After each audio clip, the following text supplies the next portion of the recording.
Hi, this is Kenny the Handyman here. This time I'm going to show you how to replace a starter motor on a Craftsman riding mower. This is a really simple thing to do because there's basically just one starter wire here and two bolts to remove. Should take you 10 minutes to do this job. But before you do anything, you're going to want to remove the battery posts from the battery just to make sure nothing starts on you or you don't get shocked.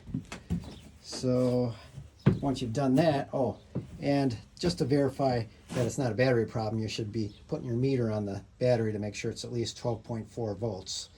As long as the battery voltage is good, then go ahead and remove the starter. And I loosened these bolts already, so it should be easy to do. So I hand tightened them. But you remove your power cable. Then you just remove these two bolts on the top, holding it in.